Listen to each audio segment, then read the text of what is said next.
Benvenuti tifosi del Napoli. Lasciate un like al video e iscrivetevi al canale per rimanere aggiornati sulle notizie del Napoli. Grazie. Dopo la sconfitta all'esordio in campionato contro il Napoli, il direttore sportivo del Genoa, Diego Lopez, parlerà alla stampa nella sala stampa dello stadio Luigi Ferraris di Genova. Come di consueto, tutto Napoli.net trasmetterà la conferenza stampa in diretta. Quali sensazioni vi suscita questa partita? Il Genoa merita rispetto. Questo è ciò che mi viene in mente. Il Genoa, questo stadio, questi giocatori, questo staff tecnico, questo allenatore meritano rispetto. La squadra ha giocato una partita seria, una partita contro una grande squadra come il Napoli, e una partita che si stava svolgendo secondo il piano di gioco, fino a quando non sono successe cose che non dipendevano da noi e che consideriamo anormali. Come ha reagito la squadra?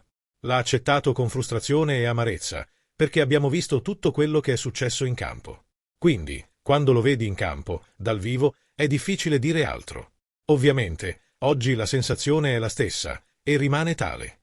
Tra un giorno, tra 2 giorni, rimarrà e proveremo un certo orgoglio per la partita che abbiamo giocato, ma in questo momento non ci sono altre parole. Come reagirà ora il Genoa?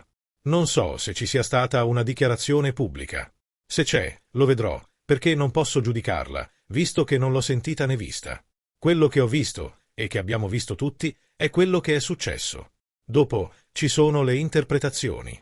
C'è un'azione in cui un difensore si interpone tra il pallone e l'avversario, c'è una spinta in cui anche il braccio si allunga un po'. Quindi, stiamo valutando internamente come gestire questa situazione. Ma ripeto, il Genoa merita rispetto. Questo è il messaggio più importante che dobbiamo trasmettere oggi.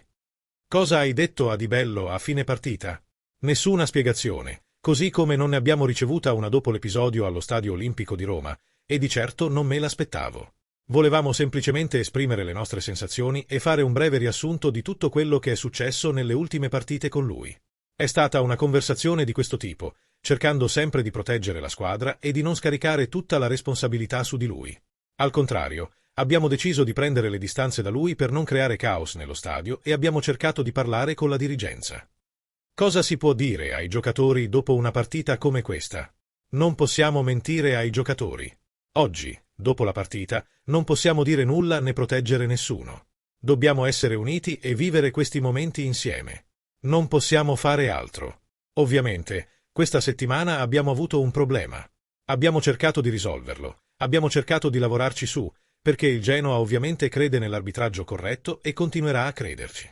Quindi, questo non cambia la nostra opinione sugli arbitri. È successo che, all'andata, abbiamo finito 0-0, c'è stato un episodio e abbiamo perso la partita. Secondo te, tifoso? Ha ragione? Lascia un commento al video e iscriviti al canale. Forza Napoli per sempre!